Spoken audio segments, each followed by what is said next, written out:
करा उठाउठी, नाम धरा कंठी विठोबाचे, तयाच्या चिंतने निरसेल संकट, तराल दुर्घट भवसिंधू. जन्मोन्या कुळे वाच स्मरे राम, जन्मोन्या कुळे वाच स्मरे राम, धरी हाच नेम अहर्निशी, तयाच्या चिंतने निरसेल संकट, तराल दुर्घट भवसिंधू. तुका मने कोटी कुळे ते पुनेत, तुका मने कोटे कुळे ते पुनीत, भावे गाता गीत विठोबाचे, तयाच्या चिंतने निरसेल संकट, तराल दुर्घट भवसिंधू. विठाला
समचरण सरोजं सान्द्र नीलाम्बुधाभं, जगननितपानि मुण्डनं मुण्डनानां, तरुण तुलसे माला कंदरं कंजनेत्रं, सदैदवरासं विठ्ठलं चिन्तयामि.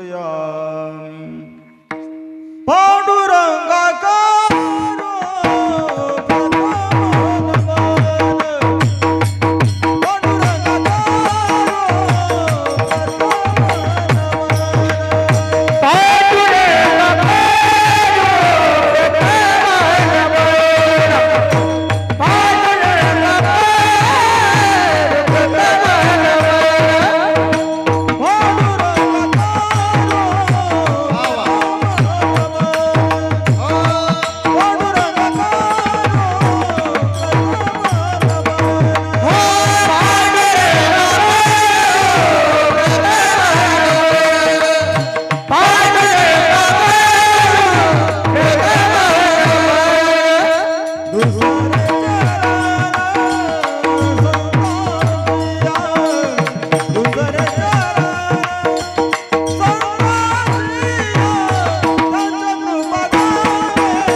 यांचे केले आस्मरण होय सकळ विद्यांचे अधिकरण तेचे वंदू श्री चरण श्री गुरूंचे दम नमस्कारून आता काय माझी बाणी मानेल संतासे रंजवू चित्तासे आपुलिया माझी वाणी तुझे वर्णी गुण नाम ऐसे देई प्रेम काही कळा कलावज्ञ जीवोदरार्तावतारम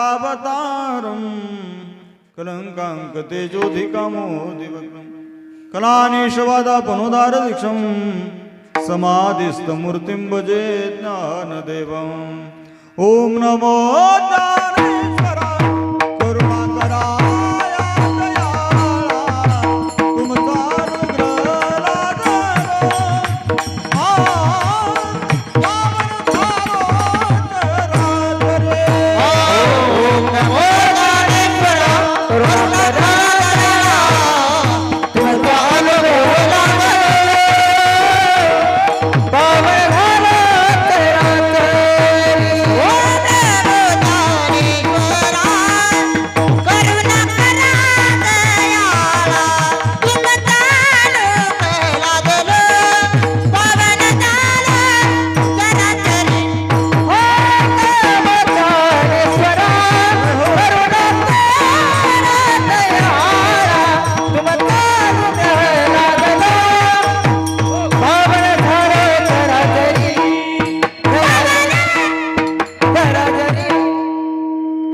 सरस्वती माते द्यावी मज स्मृती तू काकुलते तुझ लागी आपुल्या बाळासे दरी आता ते न करी भजिते जनामध्ये मनोज व मारुत तुल्य बेगम जितेंद्रियं बुद्धिमतां वरिष्ठं वातात्मजं वानरयोत मुख्यं श्रीरामदूतं शरणं प्रपद्ये हे दुःखभंजन मारुतिनंदन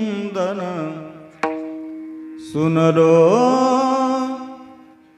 मेरे पुकार पवन सुत बिनती बारंबार पवन सुत बिनती बारंबार नमो सद्गुरु तुकया ज्ञानदीपा नमो सद्गुरु सच्चिदानंद रूपा नमो सद्गुरु भक्त कल्याण मूर्ती नमो सद्गुरु भास्करा पूर्ण कीर्ती विठाला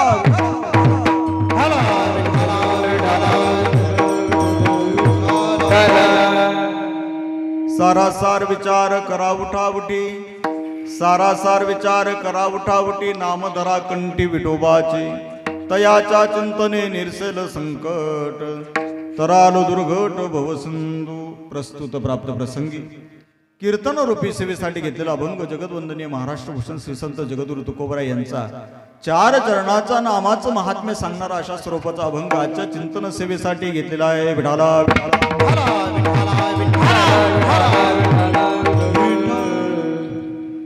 अभंग श्री संत जगद्गुरु तुकोबरायांच्या सज्जनांना या अभंगातून जगद्गुरु तुकोबराय आपल्याला नामाचं महात्म्य सांगतात नवे नवे आपल्याला विचार करायलाही सांगतात महाराज म्हणतात सार काय ना असार काय याचा विचार केला पाहिजे सारासार विचार विचार करायचा महाराज पण कसा करायचा ताबडतोब होईल करू पाहू असं म्हणून जमणार नाही करा उठाउठी उठाउठी म्हटल्यानंतर कीर्तनात उठबस करा असं नाही बरं का करा उठाउठी म्हणजे ताबडतोब लवकर घाईने आपण तो विचार केला पाहिजे महाराज विचार करायचा पण कोणता नाम धरा कंठी विठोबाचे ठीक आहे महाराज आम्ही नाम कंठामध्ये विठोबाचं धारण करू पण त्याचा फायदा काय होईल महाराज म्हणतात त्याचा फायदा त्याचं चिंतन केल्यानंतर संकटांचं निरसन होईल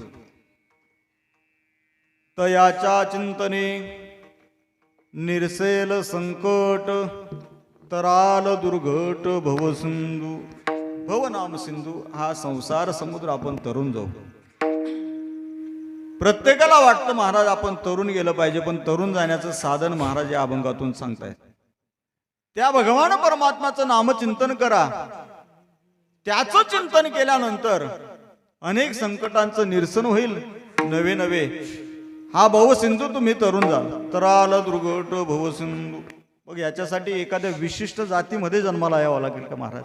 महाराज म्हणतात कोणत्याही जातीमध्ये जन्माला या, पण जन्माला आल्यानंतर वाचेने काय करा? गाणे म्हणा. असं का? नाही, लक्ष देऊन ऐका. जन्मुनिया कुळे वाचे स्मरे राम, धरी हाची नेम अहर्निशी. अहर्निशी म्हणजे रात्रंदिवस त्या भगवान परमात्म्याचं नामचिंतन आपण करायचंय. पहिल्या चरणामध्ये ना महाराज आपल्याला विठोबाचं नाम धारण करायला सांगतात. तिसऱ्या चरणामध्ये महाराज सांगतायत जन्मुनिया कुळे वाचे स्मरे राम, रामाचं चिंतन करा. कारण की महाराजांना त्याही वेळेस माहिती असेल की प्रत्येकाचे वार बदलले म्हणजे देव बदलतात. असं महाराजांनी सांगितलं काही जण विठोबाचं चिंतन करा, काही जण रामाचं चिंतन करा. जन्मुनिया कुळे वाचे स्मरे राम, धरी हाची नेम अहर्निशी. ठीक आहे महाराज, अहर्निशी म्हणजे रात्रंदिवस आम्ही त्या देवाचं चिंतन करू, पण याचा फायदा काय होईल? आतापर्यंत महाराजांनी जे सांगितलं त्याचा फायदा शेवटच्या चरणातून सांगतायत महाराज. तुका म्हणे कोटी कुळे ते पुनीत.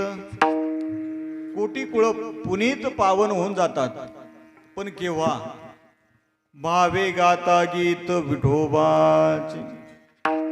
त्या विठोबाचं नामचिंतन तुम्ही भावनेने आणि श्रद्धेने जर केलं तर कोटी कुळ पावन करण्याची ताकद त्या देवाच्या नामचिंतनामध्ये. तयाच्या चिंतने निरसेल संकट, तराल दुर्गट भवसिंधू. विठाला विठाला विठाला विठाला विठाला विठाला विठाला विठाला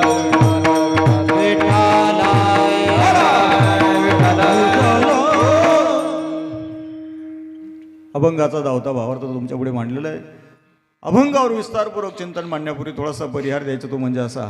आजची ही कीर्तन सेवा किम निमित्ताने जमलेले श्रोते भाविक सगळ्यांना जरी ज्ञात असलं तरी भक्त्याचं आद्य कर्तव्य म्हणून आपल्या पवित्र पावन अशा वडगावकडे गावामध्ये चालत असलेला आपला हा भव्य दिव्य अखंड हरिनाम सप्ताह तथा श्रीमद भागवत कथा पारायण सोहळा, कथेचं सुद्धा आयोजन आपल्या या सप्ताहामध्ये केलेलं आहे. ज्यांच्या मुखातून आपण कथा श्रवण करतात असरे श्री हरिभक्तपरायण स्वामी चिदानंदजी महाराज, गंगानंद आश्रम, घोसला, तालुका सोयगाव, जिल्हा छत्रपती संभाजीनगर.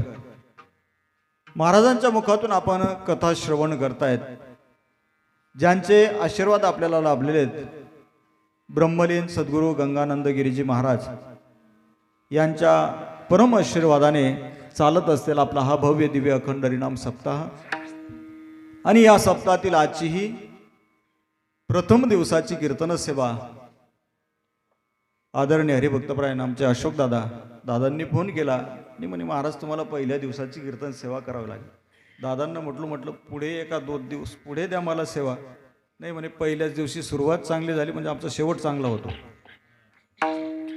दादांचा आग्रह होता म्हणे पहिल्याच दिवशी तुम्ही कीर्तन सेवा करा, आणि दादांच्या विनंतीला मान देऊन इथपर्यंत येण्याचा हा योग आला. या कार्यक्रमासाठी ज्यांची 7 दिवस उपस्थिती आहे, ज्यांचं मधुर गोड गायन तुम्ही ऐकतात, श्री हरिभक्तपरायण माऊली महाराज खवणे परभणीकर. अतिशय सुंदर गोड आवाज आहे महाराजांचा. महाराजांचं कीर्तन सुद्धा आहे. 14 तारखेला महाराजांचं कीर्तनही आपल्याला ऐकायला मिळेल. बरं परवडतं मग.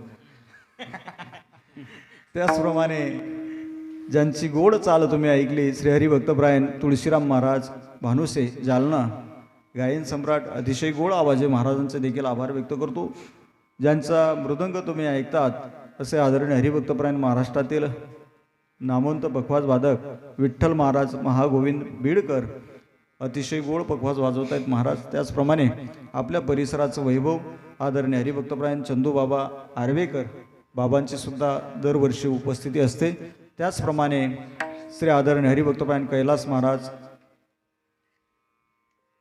पाथरीकर असतील, त्याचप्रमाणे विनेकरी श्री हरिभक्तपरायण दीपक महाराज पळासखेडा, आज कुठे गावाला गेले असतील ते, तर महाराजांची सुद्धा उपस्थिती आहे. त्याचप्रमाणे आपल्याच गावाचं वैभव असलेले आदरणीय हरिभक्तपरायण आमचे मित्र प्रदीपजी महाराज कडे वडगावकर महाराजांची सुद्धा उपस्थिती आहे. माझ्यासोबत आलेले आमचे त्रिभुवन महाराज, त्याचप्रमाणे गोड असा आवाज माझा तुमच्यापर्यंत पोहोचवत आहेत असे आदरणीय हरिभक्तपरायण आमचे समाधान भाऊ घोसलेकर. त्याचप्रमाणे आज एक नाही तर दोन ऑपरेटर इथे आहेत बरं का, आमचे कचरू दादा, ते सुद्धा माझ्यासोबत आले. त्यांना मी घेऊन आलो, म्हटलं चला माझ्यासोबत.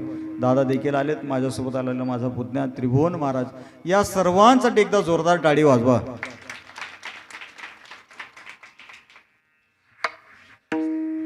जेवढे नावं मी घेतले तेवढ्या टाळीचा आवाज तुमचा काही जोरदार झाला.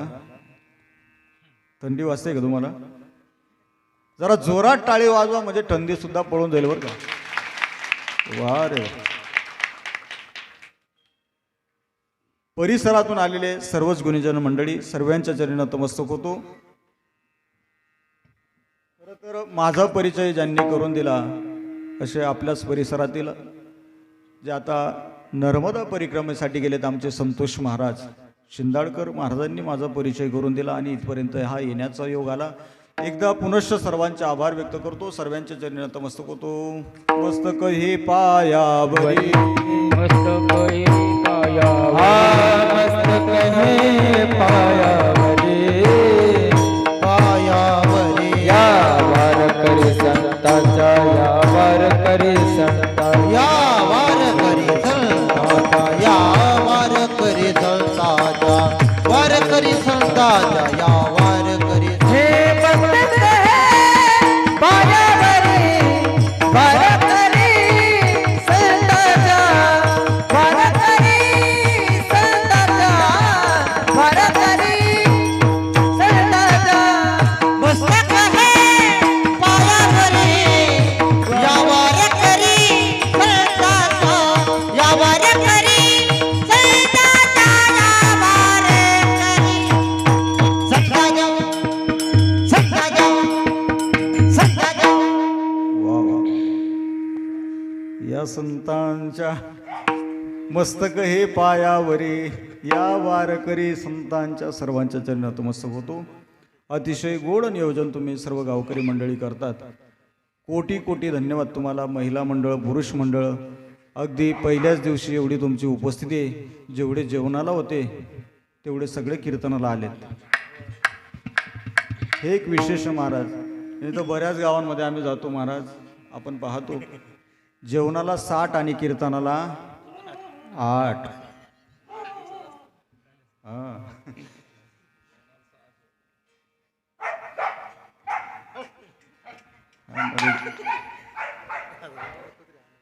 ते म्हणे बोलू नको तू असं, जेवणाला येऊ दे, कीर्तनाला बोलू नको. उपस्थित सर्वच ज्ञानवृद्ध, वयोवृद्ध, तपोवृद्ध सर्वच मंडळी माझ्या समोर बसलेले आहेत. लहान लहान मुलं सुद्धा तेवढेच महत्त्वाचे आहेत कीर्तनामध्ये. मुली मुलं, कारण की आमच्या महाराजांनी मला सांगितलं, म्हणे महाराज हरिपाठाच्या वेळेस एवढी इथे मुलं असतात, आता कीर्तनाला कमी झाले. खूप मुलं या धर्म मंडपामध्ये येतात आणि अतिशय शांत बसलेले असतात. बरोबर आहे ना? हो म्हणतायत. इथे आल्यानंतर शिस्तमध्ये आणि शांत बसलेच पाहिजेत, जसे तुम्ही आता कीर्तनाला बसले तसे. बऱ्याच गावांमध्ये जातो महाराज, एवढे शांत मुलं आपल्याला पाहायला मिळत. एवढे आगाऊ असतात, एवढे आगाऊ असतात मुलं. पण तेवढे आगाऊ तुमच्या गावात ते स्वतः म्हणतात नाही, बाकीच्यांनी म्हटलं पाहिजे. असो, कीर्तन होईपर्यंत कोणी आपसात मध्ये बळबळ करू नका. कीर्तनाचे काही नियम आहेत. हाताने टाळी आणि मुखाने नामचिंतन करायचं. कीर्तनामध्ये आपसातमध्ये बोलायचं नाही. कीर्तनातून मधून कोणी उठून जायचं. हे नियम तुमच्या आता लक्षात आले. जर तुम्ही हे सर्व नियम पाळले तर कीर्तन संपल्यानंतर तुम्हाला एक एक चॉकलेट मिळेल आमच्या विठ्ठल महाराजांकडून. कीर्तन संपेपर्यंत ह्या सर्व नियमांचं पालन तुम्ही करायचं. आता अगदी प्रेमाने भजन करा. विठ्ठला विठ्ठला विठ्ठला विठ्ठला विठ्ठला विठ्ठला विठ्ठला. अभंग अतिशय गोड आहे. आपल्या सप्ताची सुरुवात आहे वारकरी संप्रदायाचा दंडक आहे. सप्ताची सुरुवात म्हटली की पहिल्या दिवशी नामपर अभंग घ्यावा लागतो. नंतर संतपर, उपदेशपर, करुणापर हे अभंग घेतले जातात. पण सप्ताचा 7वा दिवस म्हटला की मागणी आणि 8व्या दिवशी काला.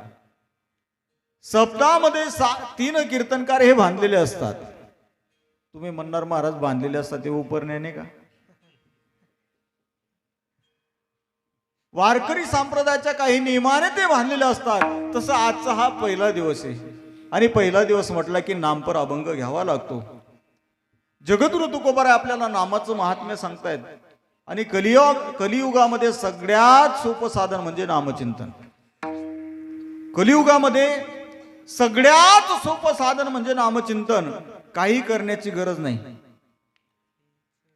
सगळ्यात सोपं साधन म्हणजे नामचिंतन आणि याचा पुरावा तुकोबाराय सांगतात. हरी नाम संकीर्तन साधन पैसोपे जळतील पापे जन्मांतरीचे. जळतील पापे जन्मांतरीचे. जळतील पापे जन्मांतरीचे. नाम संकीर्तन साधन पैसोपे जळतील पापे जन्मांतरीचे. जळतील पापे जन्मांतरीचे. जळतील पापे जन्मांतरीचे. हो नाम संकीर्तन साधन पैसोपे जळतील पापे जन्मांतरीचे. जळतील पापे जन्मांतरीचे. हे नाम संकीर्तन साधन पैसोपे जळतील पापे जन्मांतरीचे. जळतील पापे जन्मांतरीचे. जन्मांतरीचे. जन्मांतरीचे पाप जाळण्याची ताकद कशामध्ये? नामचिंतनामध्ये. नामचिंतनामध्ये एवढी ताकद आहे महाराज. जन्मजन्मांतरीचे पाप जाळण्याची ताकद नामस्मरणामध्ये. आणि कलियुगामध्ये तुम्हाला काही करण्याची गरज नाही. कलियुगा माझी तेने नारायण दिल भेटी. तेने नारायण दिल नारायण दिल भेटी. नारायण भेटी. कलियुगा माझी करावे कीर्तन. तेने नारायण दिल भेटी. तेने नारायण कलियुगा माझी करावे कीर्तन. तेने नारायण दिल भेटी. तेने नारायण दिल भेटी. दिल भेटी. असं असलं महाराज की 12 वाजेपर्यंत कीर्तन केलं तरी कोणीच म्हणत नाही चालेल. मी बी इथला नेता नाही बरं. वेळेत कीर्तन संपेल, काळजी करू नका. कलियुगा माझे करावे कीर्तन. कीर्तन करायला सांगितलं महाराज कलियुगामध्ये. पण ते कीर्तन कोणतं? नामसंकीर्तन. हो, पेटा बांधून उपरणं बांधून हे कीर्तन हे तर आहेच महाराज. पण सगळ्यात सोपं साधन म्हणजे नामसंकीर्तन. कलियुगा माझे करावे कीर्तन. तेने नारायण देईल भेटी. भगवान परमात्म्याची प्राप्ती होईल महाराज. कृपा केल्याशिवाय राहणार नाही. कारण की देवाची कृपा आपल्यावर आहे म्हणूनच आपण जन्माला आलो. देवाची आपल्यावर सगळ्यांवर कृपा आहे म्हणून आपण या धर्म मंडपामध्ये बसलोय. देवाची जर अवकृपा असली तर कुठेतरी कुंट्याला बांधलेलं असतं. पण देवाची कृपा आहे म्हणून आपण या धर्म मंडपामध्ये बसलो. एवढंच नाही, देवाची कृपा आहे म्हणून आपल्याला हात दिलेत. कशासाठी? तंबाखू मळण्यासाठी नाही. देवाच्या भजनामध्ये टाळी वाजवण्यासाठी मुख दिलं महाराज. अतिशय सुंदर असं मुख देवाने आपल्याला दिलं. कशासाठी? घेई घेई माझे वाचे गोड नाम विठोबाचे. त्या देवाचं नाम चिंतन करण्यासाठी मुख दिलं महाराज. पाय दिले कशासाठी? पायी तीर्थयात्रा घडू. जने तो जोडसी नारायण नाचे जीवपन भवरोग. जोडसी नारायण नाचे जीवपन भवरोग. जने तू जोडसी नारायण नाचे जीवपन भवरोग. जने जोडसी नारायण नाचे जीवपन भवरोग. दिले इंद्रिय हात पाय कान. इंद्रिय हात पाय कान. डोळे बोलाया वचन. बोलाया वचन. जने जोडसी नारायण नाचे जीवपन भवरोग. नाचे जीवपन भवरोग. जने तू जोडसी नारायण नाचे जीवपन भवरोग. जने तू जोडसी नारायण नाचे जीवपन भवरोग. नाचे जीवपन भवरोग. वा वा. जरा जोरदार टाळी वाजवा. अतिशय गोड समर्पक प्रमाण.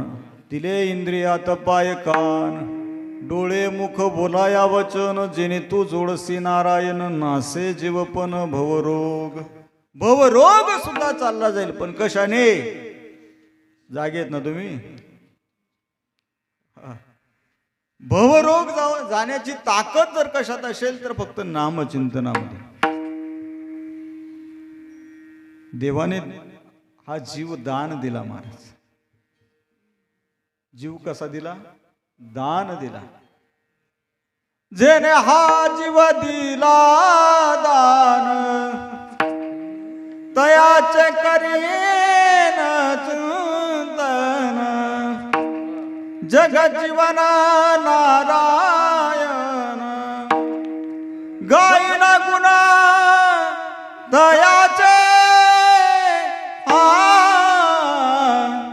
जोया भिवरे चातीरे.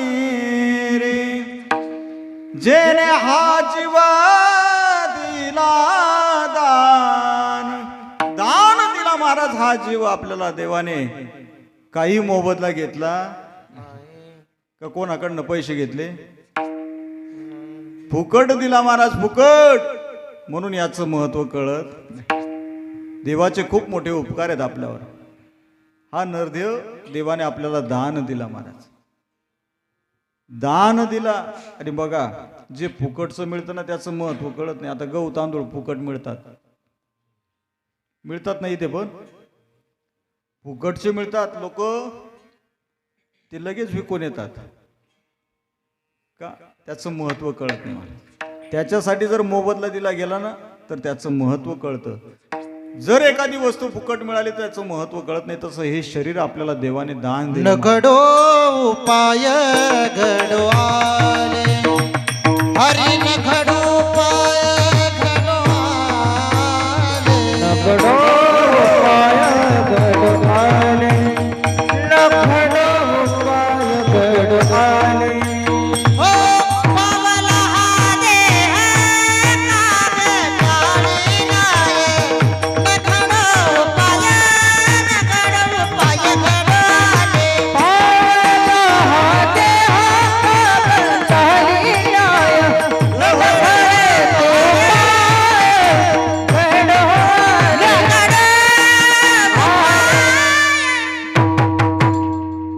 वा. पावला हा देह कागटाळी न्याय न घडो उपाय घडो आले. महाराजांनी प्रमाण दिलं महाराज. कागटाळी न्याय. कागटाळी न्याय माहिती का तुम्हाला? जरा मी सांगतो, लक्ष देऊन ऐका. विठाला विठाला विठाला. विठ्ठला विठ्ठला विठ्ठला विठ्ठला. एक आंधळा मनुष्य होता, आंधळा. आणि तो स्नानासाठी नदीवरती गेला. नदीवरती गेला. ज्या राज्यात ज्या नगरीमध्ये तो राहत होता त्या राजाला काय काम पडलं काय नाही सांगता येत नाही. त्या राजाने सांगितलं सेवकांना की जा दवंडी पिटवा. जो कोणी मला कावळा आणून देईल त्याला मी 1,00,000 रुपये बक्षीस देईल. ते सेवक गेले महाराज. हा आंधळा नदीवरती गेलेला होता आणि त्याच दिशेने ते सेवक गेले आणि मोठ्याने सांगू लागले की जो कोणी राजेसाहेबांना कावळा आणून देईल त्याला 1,00,000 बक्षीस मिळते. आंधळा मनुष्य स्नान करत होता. स्नान करता करता स्नान झालं आणि सहज त्याने अशी टाळी वाजवली. टाळी वाजवता बरोबर दोघं डोळ्यांचा आंधळा मनुष्य टाळी वाजवतोय, हातात कावळा सापडला आणि तेवढ्यात त्याच्या कानावर शब्द आले की जो कोणी राजेसाहेबांना कावडा आणून देईल त्याला किती रुपये बक्षीस? 1,00,000 बक्षीस मिळेल. हे त्याने ऐकलं. कोणी? आंधळ्याने. दोघं डोळ्याचा आंधळा आहे.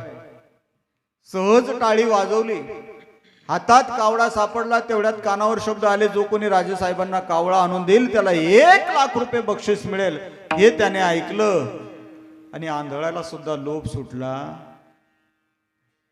आपलं सोडा, जो आंधळा मनुष्य होता त्याने ऐकलं की 1,00,000 बक्षीस मिळतील. त्याला कळालं की आपल्या हातात कावडा सापडलाय. त्याचा लोभ वाढला महाराज. तो म्हणे एक कावळा जर सापडला तर किती? 1,00,000 मिळतायत. अजून एखादा सापडून घेऊ, आपल्याला 2,00,000 मिळतील. लक्ष देऊन ऐका. त्या आंधळ्या माणसाने काय केलं? तो जो हातात सापडलेला कावळा होता तो त्याने आपल्या बगलेमध्ये काखेमध्ये दाबला आणि परत कावळा सापडवण्यासाठी परत जोरात टाळी वाजवली.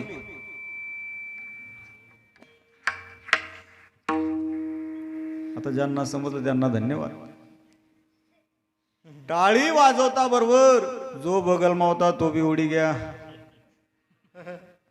जो बगलेत दाबलेला होता त्याने काखेमध्ये तोही उडून गेला. मला सांगा, कावडा सापडला तो त्याने प्रयत्नपूर्वक सापडवला का? नाही. त्याला तो सहज मिळाला. सहज मिळाला, पण त्याला त्याचं महत्व कळालं. तसं आपल्याला हा नरदेव जो मिळाला हा सहजासहजी मिळाला. महाराजांनी प्रमाण दिलं, पावला हा देह का गटाळीन्याय, न घडो पाय घडो आले. तसं हा नरदेव आपल्याला मिळाला. महाराज, देवाचे खूप आपल्यावर मोठे उपकार आहेत. त्या देवाने हा नरदेव दान दिला. दान.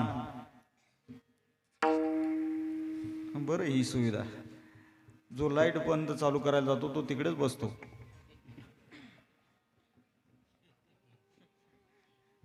हे जर असं 2-4 ठिकाणी चालू झालं तर अजून बरीचशी सुविधा लाभेल तुम्हाला. विठाला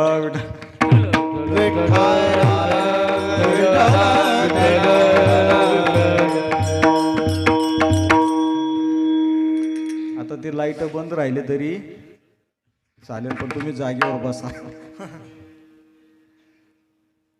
देवाचे खूप मोठे उपकार आहेत महाराज. देवाने सुंदर असा नरदेव दिला आणि एवढं सुंदर देवाने आपल्याला बनवलं. कशासाठी? तर भजन करण्यासाठी. देवाला सुद्धा अपेक्षा होती की माझं भजन यांनी केलं पाहिजे. सर्वसामान्य व्यवहारामध्ये जर आपण पाहतो महाराज, लोकांना जर नाव घेतलं तर बरं वाटतं. व्यवहारामध्ये पाहतो आपण, व्यवहारामध्ये जर नाव घेतलं गेलं तर आपल्याला बरं वाटतं. जर नाव घेतलं नाही तर व्यर्थ आहे सगळं. प्रत्येकाला वाटतं ना आपल्याला मानलं पाहिजे, आपलं नाव घेतलं पाहिजे.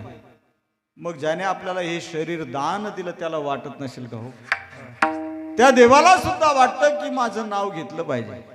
ज्या अर्थी देवाने आपल्याला एवढं सुंदर बनवलं. किती सुंदर, अतिशय सुंदर बनवलं महाराज. एवढं सुंदर कोणालाच बनवलं नाही. एवढं मानव देह आपला सुंदर बनवला. आणि ज्याने आपल्याला एवढं सुंदर बनवलं तो बनवणारा भगवान परमात्मा किती सुंदर असेल. जिसकी रचना इतनी सुंदर, ओ कितना सुंदर होगा, ओ कितना सुंदर होगा. जिसकी रचना इतनी सुंदर, हो कितना सुंदर होगा, हो कितना सुंदर होगा.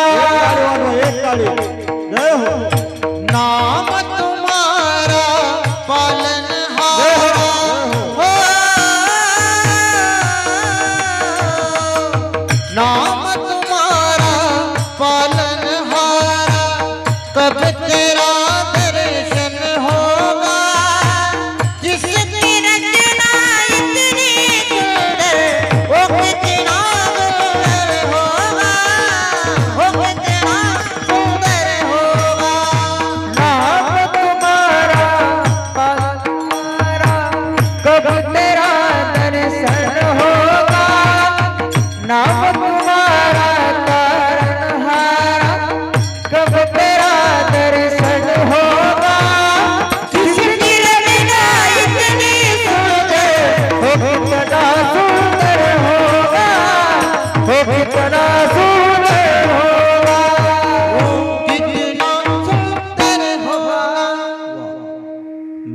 तुम्हारा तारनहारा हो, नाम तुम्हारा तारनहारा, कब तेरा दर्शन होगा, जिसकी रचना इतनी सुंदर हो, कितना सुंदर होगा, हो कितना सुंदर होगा. जरा मनामध्ये कल्पना करा, हो कितना सुंदर होगा. हो सर्वसामान्य माणसांकडे जर पाहिलं महाराज, तरी आता हे बघा लहान लहान लेकरं एवढे गोंडस दिसतात. विठ्ठल बाबा एवढे गोंडस दिसतात काही लहान मुलं, असे त्यांची कुरळे केस. त्या पोरांना पाहिलं, लहान मुलांना पाहिलं की उचलून घ्यावंसं वाटतं, त्यांची एक पप्पी घ्यावीशीच वाटते. कोणालाही वाटतं महाराज, लहान मुलं तेवढे गोंडस दिसतात, किती तेज असतं त्यांच्या चेहऱ्यावर. कोणालाही वाटतं पटकन उचलावं, त्याची एक पप्पी घ्यावी, असं कोणाविषयी वाटतं का? असं वाटतं एखादा 80 वर्षाचा म्हातारा आहे, बाबा या हो इकडे एक पप्पी द्या, कोणीच घेणार नाही महाराज. का? लहान लेकरं एवढे सुंदर देवाने बनवले महाराज. मुलं ही देवाघरची फुलं, एवढी गोंडस पोरं सहज कोणालाही वाटतं महाराज. पण कशाचं? हे निर्माण करणारा तो भगवान परमात्मा आहे. तो भगवान परमात्मा किती सुंदर असेल, संत महात्मे त्याचं वर्णन करतात. राजस सकुमार जय हो. मदनाचा पुतळा, अरे वा. राजस सकुमार मदनाचा पुतळा, राजस सुकुमार मदनाचा पुतळा, राजस सुकुमार मदनाचा पुतळा. रवी शशी कळा लोकलिया, रवी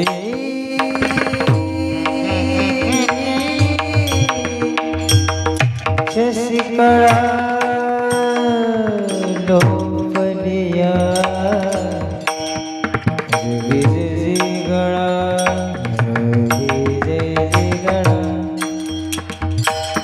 रवी शशी कळा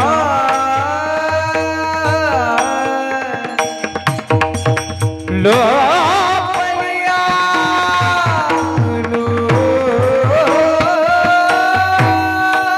लोपलिया, अरे वा.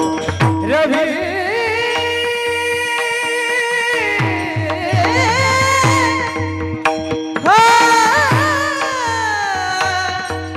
शशी कळा कळा कळा लोपलिया, कस्तुरी मळब चंदनाची बोटी, कस्तुरी मळब चंदनाची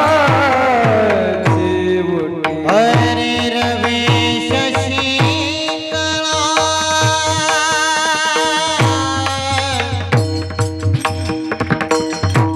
लोपलिया,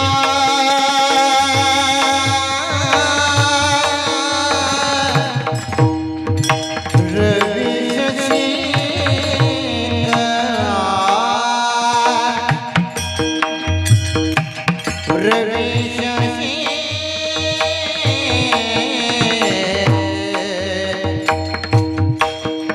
रवी शशी कळा.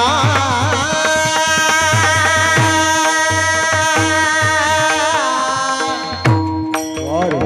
रे ना ना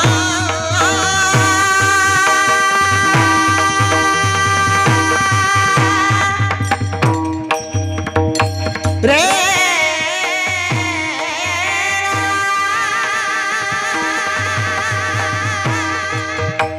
रे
वा यांच्यात दोन प्रमाण झाले. राजस सुकुमार मदनाचा पुतळा रवी शशी कळा लोपल्या राजस सुकुमार मदनाचा पुतळा रवी शशी कळा लोपल्या. रवी म्हणजे कोण? आपल्या गावातला नाही बरं. शशी म्हणजे आपल्या गावातला नाही. रवी म्हणजे सूर्य आणि चंद्राचं तेज, तेजापुढे पिकं पडावं एवढा तो भगवान परमात्मा सुंदर आहे आणि त्याने आपल्याला सुंदर बनवलं महाराज. रवी शशी कळा लोपलिया एवढा तो भगवान परमात्मा सुंदर आहे, त्याने आपल्याला सुंदर बनवलं. कशासाठी? कशासाठी बनवलं? लोकेशने भानगडी लावासाठी असं नाही बरं, देवाचं भजन करण्यासाठी त्याने आपल्याला एवढं सुंदर बनवलं. आयराणी समजते तुम्हाला, कारण की माझा 40गाव तालुका आहे आणि मी प्युअर आयराणी बोलत बरं, म्हणून तुला पहिले विचारून घेतलं तुम्हाला. असं आपला परिसर आहे, तुमच्याकडे मराठी बोलली जाते पण आयराणी तुम्हाला चांगलीच समजते. विठाला विठाला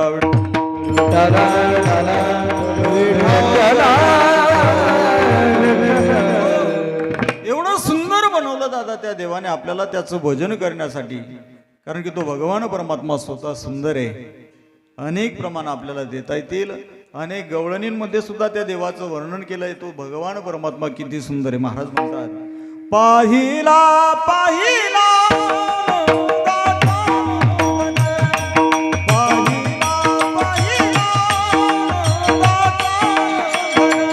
पाहिला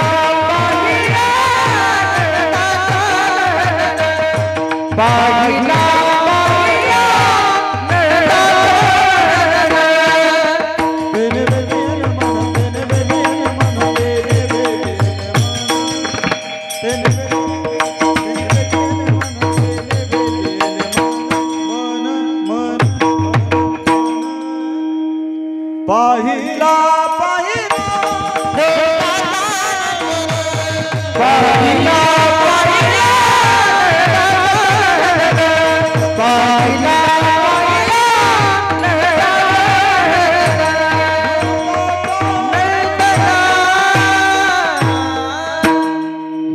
ते नैवेद्य येले म्हणून तो भगवान परमात्मा पाहिल्याबरोबर मन वेधून घेतो. महाराज किती सुंदर आहे. सावळा देखिला नंदाचा देखिला नंदाचा तेने आनंदाचा पूर आला. एवढा तो भगवान परमात्मा सुंदर महाराज. त्याला पाहिल्यानंतर आनंदाचा पूर येतो, पण तसा पाहणाराही लागतो. विठाला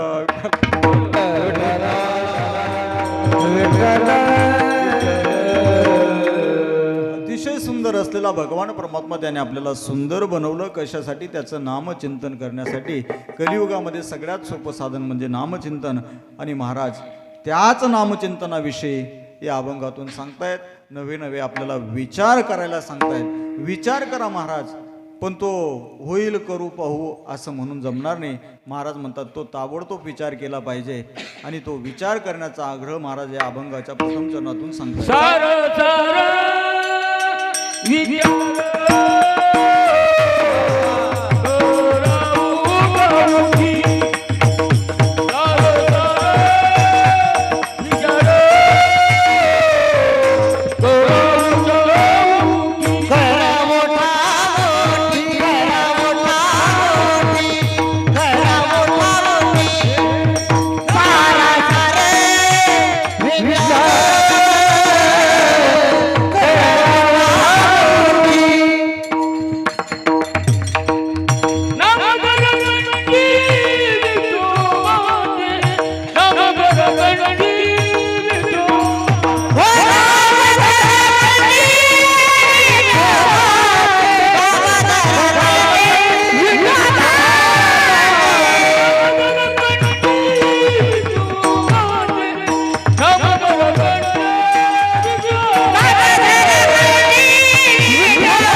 सारासार विचार करा उठा उठी.